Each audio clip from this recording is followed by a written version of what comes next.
Le temps passe très très vite, donc oui, tout de suite, nous allons assister à la 5e présentation qui sera exposée par Dr Aulo Magnino, qui est actuellement à la retraite, mais qui occupait le poste de professeur associé en entomologie générale et appliquée à l'Université de Turin, en Italie. Et en mars 2021, il a pris sa retraite bien méritée. Donc, c'est un jeune retraité. En 1975, il a obtenu son diplôme de maîtrise en sciences agricoles à la faculté d'agriculture de l'Université de Turin, où il a effectué toute sa carrière universitaire. Il a été responsable et a participé à de nombreux projets de recherche de l'Union européenne, du Conseil national italien de la recherche et de différentes agences gouvernementales de la région de Piémont, Université de Turin et des petites et moyennes entreprises. Il a effectué des recherches sur les thèmes suivants: les insectes suceurs et la production du miela, la zoogéographie et la systématique des abeilles, les bourdons, la génétique de l'élevage et des abeilles mellifères, les ravageurs, les prédateurs et les maladies des abeilles mellifères, l'analyse du miel, l'utilisation des abeilles mellifères et des abeilles sauvages dans la pollinisation des cultures. Donc, si les problèmes techniques ont été résolus, nous vous invitons à la présentation intitulée « La menace pour l'Europe venant de Vespa velutina ». Oui, vous pouvez commencer. La diapositive suivante, est-ce que vous pouvez juste éloigner un petit peu le micro de votre bouche?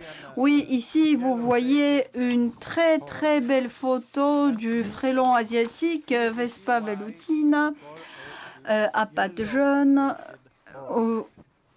Vous voyez très bien pourquoi on l'appelle frelon à pattes jaunes.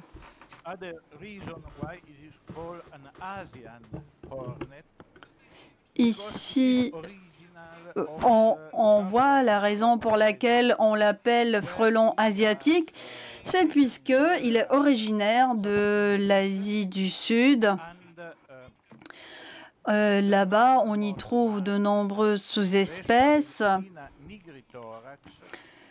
L'espèce qui vit le plus au nord, Vespa velutina nigritorx, s'est déplacé, on le retrouve en Corée et au Japon et malheureusement aussi en Europe.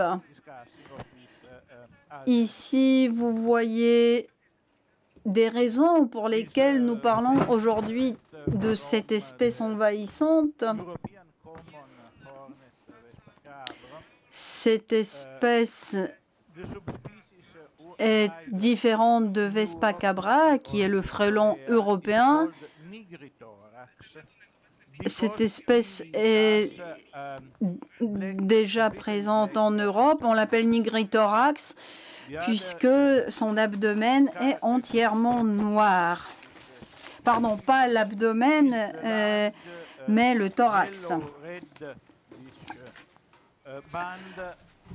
Une autre caractéristique de cette espèce, c'est la ceinture jaune qu'on retrouve à l'arrière de l'abdomen. Cette espèce est très facile à reconnaître grâce à toutes ces propriétés que j'ai mentionnées. La diapositive suivante, s'il vous plaît. Le frelon asiatique a été constaté en Europe pour la première fois en 2004 dans le sud-ouest de la France, pas loin de Bordeaux. Vous voyez, c'est cette petite étoile rouge sur la carte. Ensuite, il s'est propagé dans d'autres régions. Toutes les régions en bleu sont des régions où on a constaté la présence de cette espèce, mais il faut avoir en tête que tous les 2 mois, on retrouve cette espèce dans d'autres régions, dans de nouvelles régions. Il y a des régions où, au bout d'1 an ou 2, il disparaît. ce frelon. Donc, en analysant les cartes qui sont à notre disposition, nous voyons des grandes différences. Mais voilà, en gros, la situation en Europe ressemble à ce que vous voyez sur la carte. Donc, je voudrais que vous gardiez en tête ce que vous venez de voir. Ici, cette carte, sur cette carte, nous avons représenté la possibilité de présence, de propagation de Vespa velutina nigrothorax en Europe. C'est une probabilité, mais toutes les zones qui sont en jaune et orange, c'est le climat qui est favorable à cette espèce. Les zones en vert sont les zones où ce frelon peut aussi être présent. Sa présence actuellement en Europe ne ressemble pas à ce que nous avons prédit dans le passé, mais on constate qu'une grande partie de l'Europe centrale, l'Europe de l'Est, peut être occupée, prise d'assaut par le Vespa velutina. Maintenant, je vais vous expliquer comment cette invasion des espèces envahissantes se fait. Elle est due à quoi? Ici, vous voyez toute une liste de beaucoup de possibilités.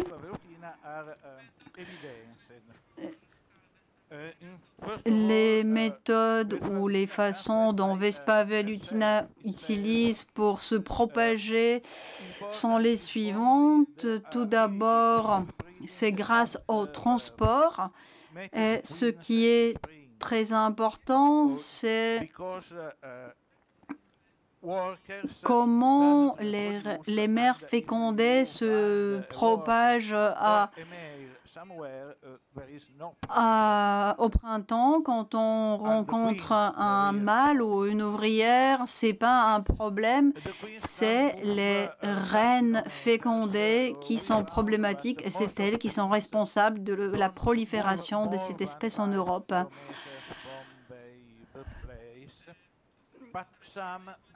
Elles se dispersent de façon assez limitée parce que les reines ne se déplacent pas de plus de 5 km par rapport à l'endroit de leur naissance. Mais il y en a quand même des mères qui se déplacent de plus de 20 km. La propagation, la prolifération naturelle n'est pas réellement problématique, mais de l'autre côté, personne ne déplacera les frelons de façon consciente, attentionnée d'un continent à l'autre. Donc, le mode important, c'est les voyages entre guillemets accidentels de Vespa velutina. Le frelon peut se déplacer sous forme d'une reine hibernée. Dans les containers sur les bateaux, dans les containers maritimes, dans les poids lourds mélangés à des produits transportés. Et qu'est-ce qui est important pour les apiculteurs? Le frelon peut aussi être transféré lors du transport des ruches, par exemple. Donc, comme un apiculteur déplace ses ruches d'une zone dans laquelle nous avons constaté la présence de Vespa velutina, il faut regarder de près ce qui se trouve dans la ruche déplacée.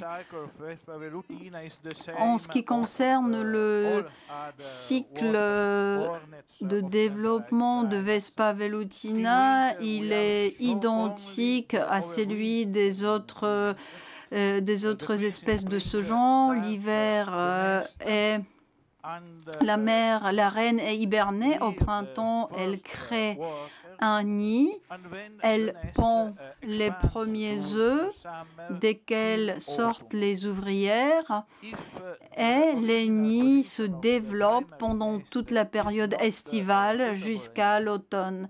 Si l'emplacement original du nid n'est pas bon, dans ce cas, les frelons déplacent leur nid, créent un nouveau nid, un nid secondaire. Donc, de toute façon, à partir du mois de septembre, les mâles et les nouvelles reines sont élevées. Ces nouvelles reines sont conservées, elles cherchent un endroit pour hiverner, pour passer l'hiver, et la reine, l'ancienne reine, et les ouvrières meurent puisqu'ils sont abandonnés. Ces mères sont, meurent parce qu'elles sont abandonnées par les ouvrières. Le frelon asiatique construit des très grands nids avec des milliers d'individus. Cela peut causer un très grand danger de la part de cette espèce. Nous le voyons sur la diapositive suivante. Ces frelons jouent un rôle important pour la sécurité des abeilles mellifères, où les ouvrières, mais aussi les reines, sont une proie facile au printemps quand elles rentrent vers la ruche. Quand elles rentrent vers la ruche, elles sont très chargées avec le nectar et les pollens, et c'est à ce moment-là que les frelons les attaquent.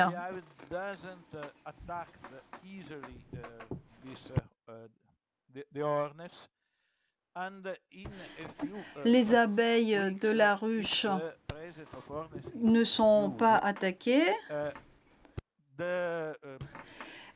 Et si pendant ces premières semaines, le nombre d'individus, le nombre de frelons est important, les abeilles ne sortent plus, ne se déplacent plus, et la conséquence est qu'il manque de nourriture pour la population à naître, et donc cela fait disparaître toute la colonie. Les frelons asiatiques sont en mesure d'attaquer les abeilles à l'intérieur de la ruche au moment où la colonie est déjà affaiblie.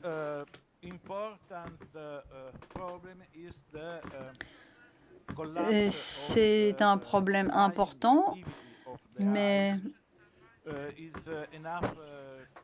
le fait que les abeilles cessent de voler, de sortir de leur ruche, pour qu'elles stoppent, il suffit qu'il y ait 10, 20, allez, on va dire une vingtaine de frelons. Cela stoppe et empêche les abeilles de sortir de la ruche pour ramasser de la nourriture. Ce nombre est très facile à atteindre. Donc en été, on voit souvent un nombre pareil de frelons.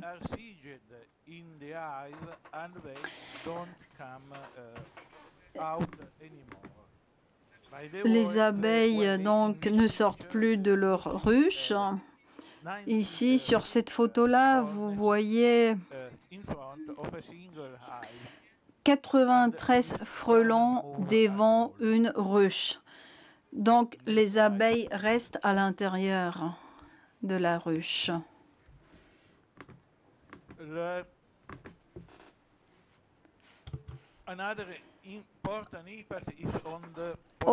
Autre chose concerne le système de l'influence, l'impact sur le système de pollinisation, l'écosystème, puisque les frelons ne chassent pas que les abeilles mellifères. C'est un élément important de leur régime, mais pas le seul.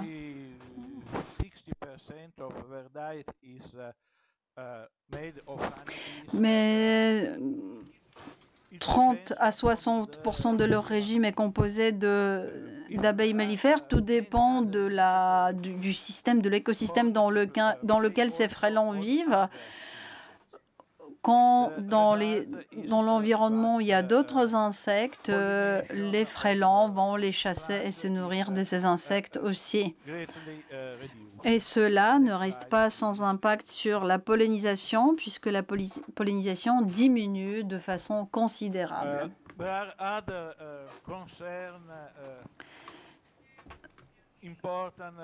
Il existe aussi d'autres problèmes liés à la présence de ce frelon. Ces problèmes sont de nature économique, mais aussi sociale. Tout d'abord, nous avons devant nous le danger qui est constitué par ces frelons pour les humains.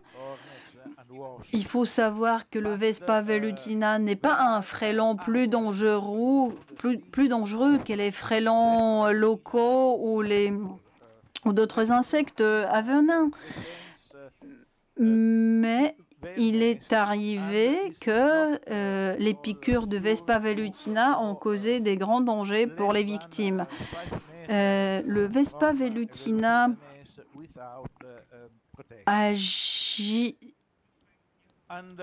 aux alentours de son nid, s'il n'y a pas besoin, et défend son nid dans une zone de 25 mètres.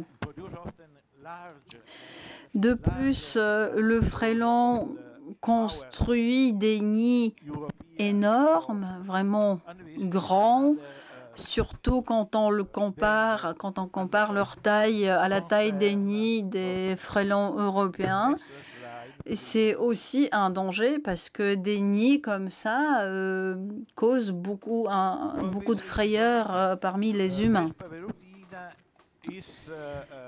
Pour cela, le Vespa velutina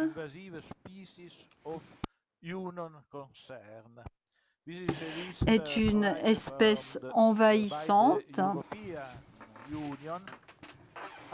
Ici, sur la photo, sur la droite, vous avez la liste des espèces envahissantes étrangères qui a été créée au niveau européen. Et suite à cette décision de la communauté,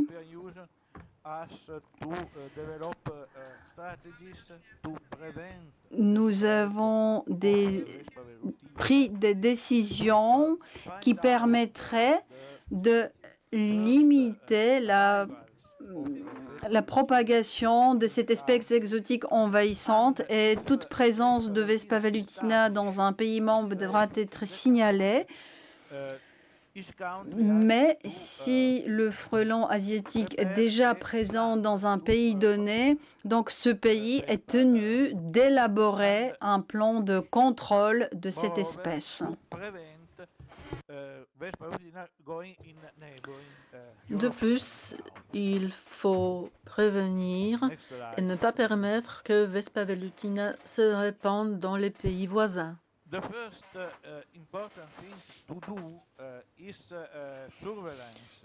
L'essentiel consiste à surveiller la population de Vespa velutina, surveiller sa présence dans le pays en question. Ces activités de surveillance sont réalisées de la meilleure manière possible par les apiculteurs, et ceci pour deux raisons. Puisque l'abeille mellifère est l'espèce la plus menacée par la présence de Vespa velutina,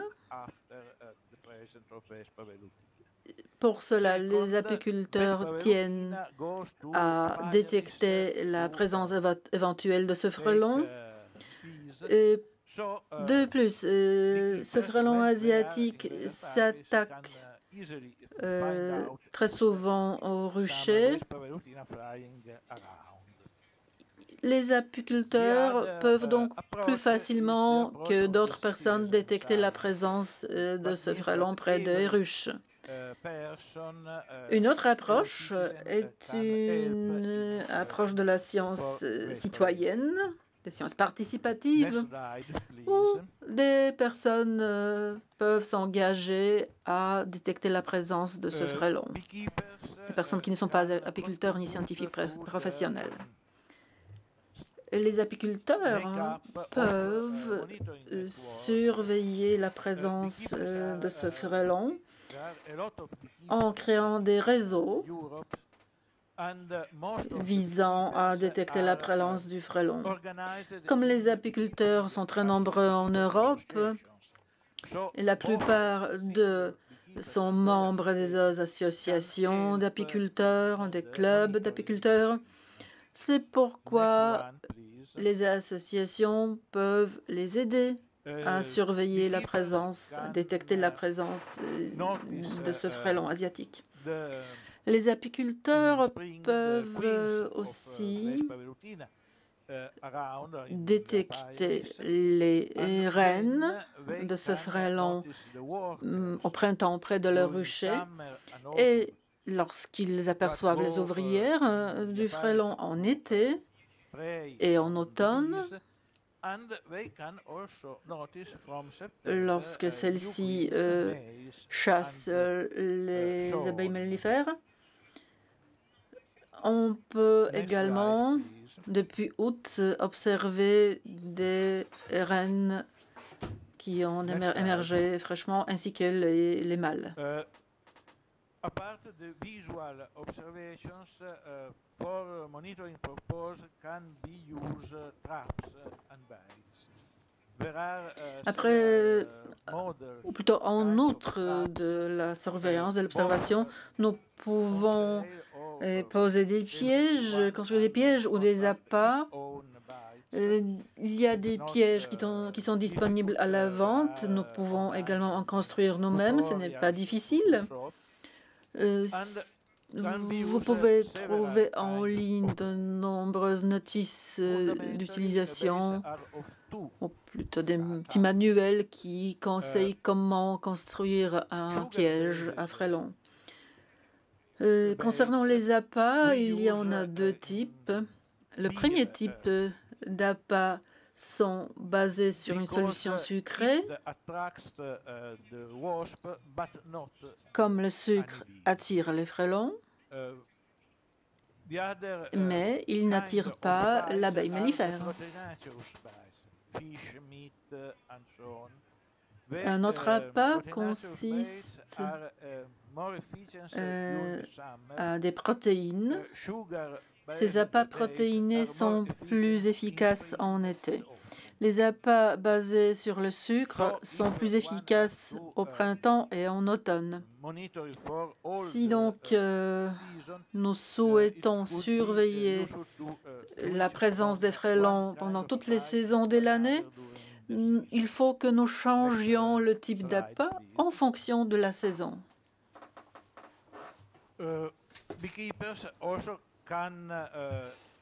Les apiculteurs peuvent également détecter la présence des frelons sur des fleurs, sur des fruits mûrs, car les frelons, comme tous les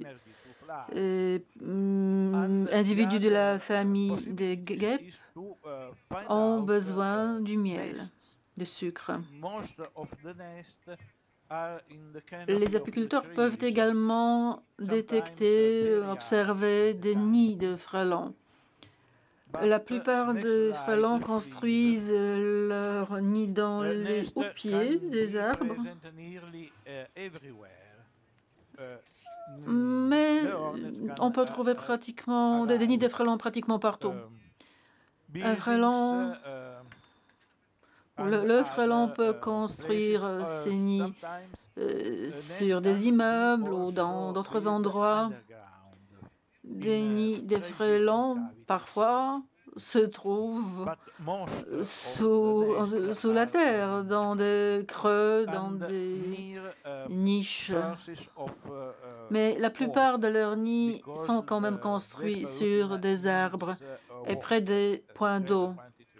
car le frelon asiatique a besoin de grandes quantités d'eau. Of course, everybody can contribute to the surveillance of Bien sûr, Vespa velutina. chaque Every personne citizen. And if peut aider somebody, à détecter la find présence out, des frelons asiatiques suspected et hornet, he si can une personne qui n'est pas apiculteur can détecte la présence d'un insecte signal qu'il the soupçonne presence d'être un frelon, through, cette several personne apps peut and sites. Next slide. signaler cette présence à l'aide d'applications variées qui ont été créées. Send a picture. You can La meilleure solution consiste à envoyer également la photo du frelon. mobile phone and you can send. Par exemple, on peut faire une photo du frelon à l'aide de notre portable et l'envoyer à l'aide d'une application. Une information intéressante sont bien sûr les coordonnées géographiques. Chaque iPhone ou chaque téléphone portable peut indiquer les coordonnées de l'endroit où la photo a été faite, a été prise. Comme je l'ai déjà mentionné, il y a de nombreux sites, de nombreuses applications qui peuvent servir à détecter, à notifier la présence du Vespa velutina. Il s'agit des sites nationaux des pays membres de l'Union européenne. La plupart des applications ont été créées dans des pays où ce frelon a été détecté, où il est présent. Cependant, sur ces sites, on peut également trouver des informations provenant d'autres pays, car, comme nous savons tous, l'Internet n'a pas de frontières.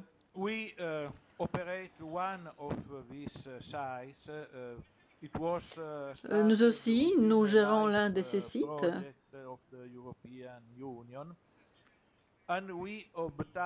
Nous l'avons conçu comme un projet européen, projet LIFE. Nous avons réussi à obtenir de nombreux rapports,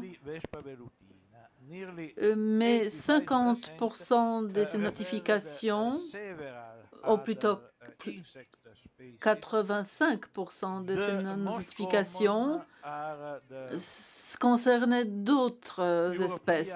Ce n'est que 15% qui concernaient des cas avérés de Vespa velutina. Parmi d'autres espèces que l'on confond avec Vespa velutina, c'est le frelon européen ou des sous-espèces de guêpes, et également le frelon oriental qui n'est pas présent du tout dans les pays de l'Europe centrale. When Vespa velutina arrives, we have to control it. Concernant les méthodes de contrôle de la population du frelon asiatique, ce contrôle doit être réalisé de manière intégrée, conformément aux règles de la lutte intégrée contre les ravageurs. Cependant, nous devons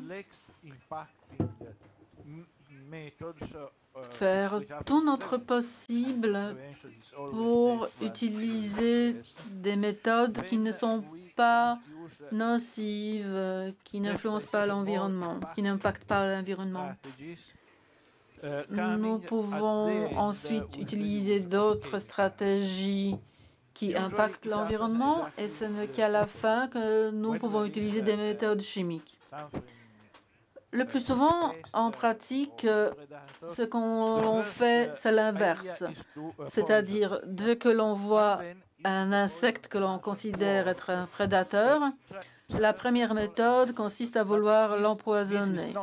Et si ce poison ne fonctionne pas, les gens utilisent d'autres méthodes.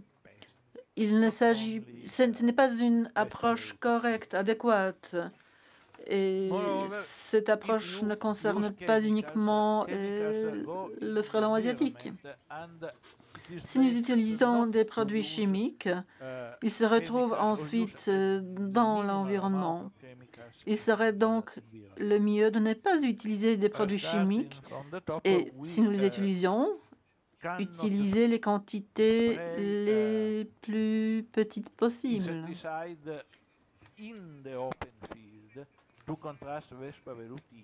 Nous ne pouvons pas utiliser, par exemple, des insecticides dans des espaces ouverts, car les nids du frelon asiatique sont répartis sur des espaces très larges. Leur densité est de 5 nids par 4 km². La pulvérisation n'est donc pas une méthode adéquate. Cela n'aurait aucun sens de pulvériser du produit chimique sur 4 km² pour détruire 5 nids. Par conséquent, nous devons tout d'abord identifier l'emplacement du nid et détruire le nid spécifique à l'aide de ce produit chimique si cela est nécessaire, mais uniquement de manière spécialisée pour supprimer, détruire uniquement ce nid spécifique en utilisant la quantité la plus petite possible du produit chimique. Une autre méthode consiste à utiliser les solutions qui ne sont pas des produits chimiques, c'est-à-dire surtout des obstacles qui ne permettent pas aux frelons d'atteindre leur nid, ou bien d'utiliser des méthodes telles que les appâts ou des pièges. Cependant, ceux-ci ne peuvent pas être utilisés non plus de manière extensive, car nos pièges ne sont pas suffisamment sensibles ou sélectifs. Ils ne sont pas profilés pour attraper uniquement les frelons. C'est pourquoi les appâts attireront d'autres espèces qui sont bonnes pour notre environnement. C'est pourquoi, lorsque nous utilisons des appâts dans des pièges, faisons-le de manière précautionneuse, uniquement aux fins de contrôle. Si nous utilisons des appâts dans des pièges uniquement pour surveiller la présence du frelon, ce nombre de pièges et des appâts ne sera pas trop élevé. Ils ne constitueront donc pas de menace pour d'autres espèces qui ne sont pas nocives, comme le frelon. La meilleure méthode consiste bien sûr à prévenir la diffusion du frelon asiatique, Vespa velutina, ce qui veut dire surtout qu'il faut détecter sa présence le plus tôt possible et éradiquer sa présence dans l'immédiat. Cette détection précoce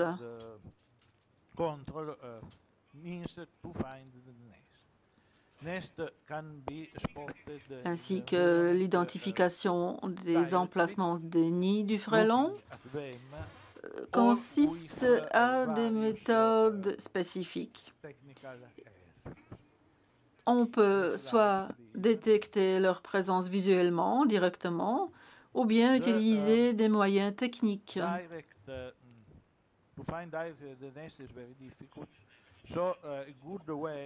Trouver le nid de frelon directement ou de manière qui n'utilise aucun moyen technique difficile. Il est utile d'utiliser les appâts. Cela permet d'identifier la présence du frelon plus facilement. Et ensuite, nous pouvons retracer le trajet du frelon pour retrouver son nid.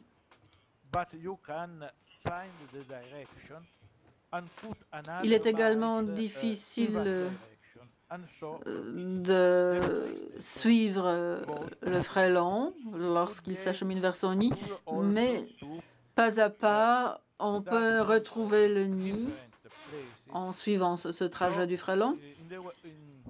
Et l'on peut commencer de divers endroits et en utilisant les méthodes de triangulation, on peut retrouver le nid, on peut délimiter la zone où ce nid peut se trouver.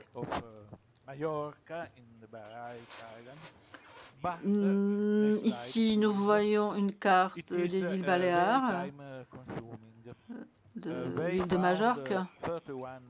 Nous voyons qu'il s'agit ici d'une tâche très consommatrice de temps.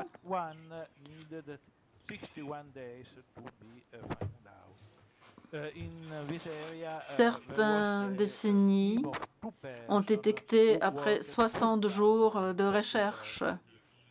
Il arrivait également que la recherche était menée par des équipes de 2 personnes qui étaient employées à temps plein, pour autant dire.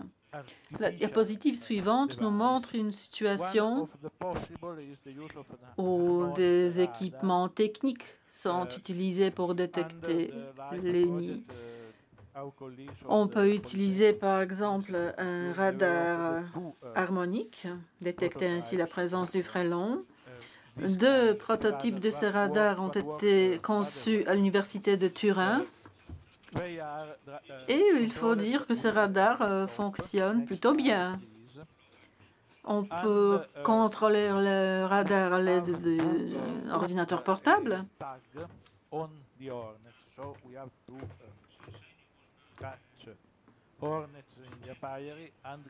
Et on peut attacher au corps du frelon, on peut coller peut-être un élément, un émetteur ou une balise qui permet de suivre le frelon. Cet élément ne dérange pas le frelon, on le colle sur l'abdomen du frelon et lorsque le frelon vole vers son nid, on peut retracer son trajet. Sur l'écran de l'ordinateur, nous voyons Google Maps sur le fond et des points rouges qui nous indiquent où se trouve le frelon en question.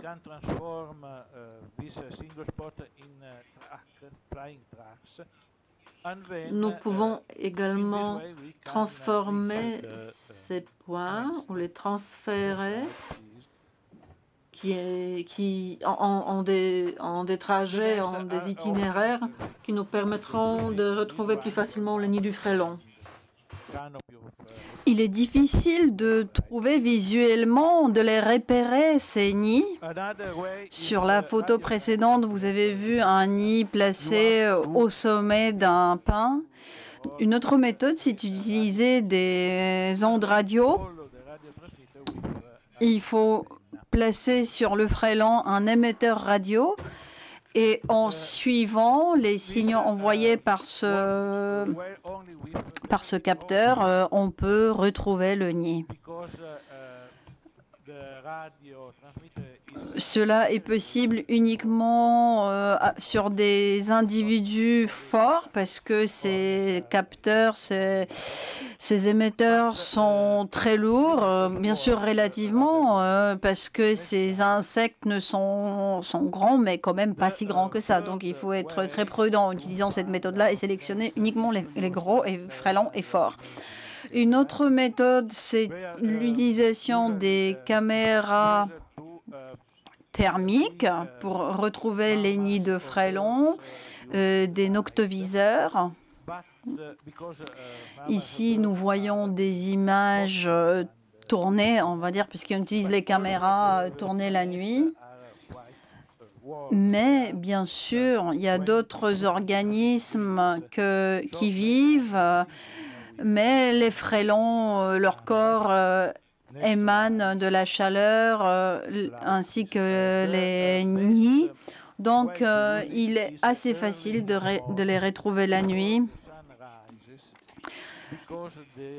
Nous recommandons de le faire juste avant la levée du soleil, puisque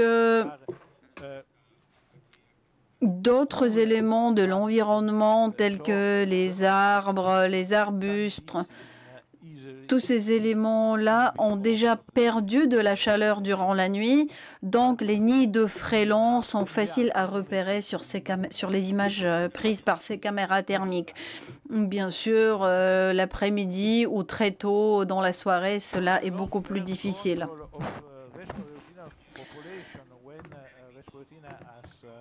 En ce qui concerne une surveillance à long terme des populations de frelons asiatiques, donc il faut trouver les nids et les détruire. C'est quand même une tâche difficile de détruire. Cette tâche peut être réalisée de façon différente. On peut utiliser des méthodes mécaniques en fermant le nid dans un récipient, en utilisant un produit insecticide directement sur le nid,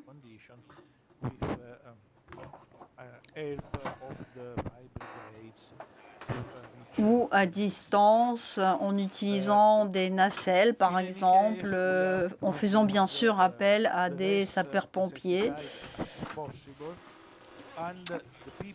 Il faut que le produit insecticide soit bien dosé et que toutes les personnes à proximité soient bien protégées contre les pics des Vespa velutina. Il faut qu'ils aient des équipements spéciaux, des EPI pour protéger les yeux.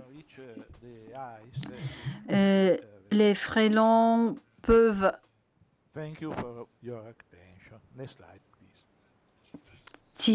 envoyer les pics, et si le pic, ce venin se retrouve dans l'œil, c'est très difficile. Merci beaucoup.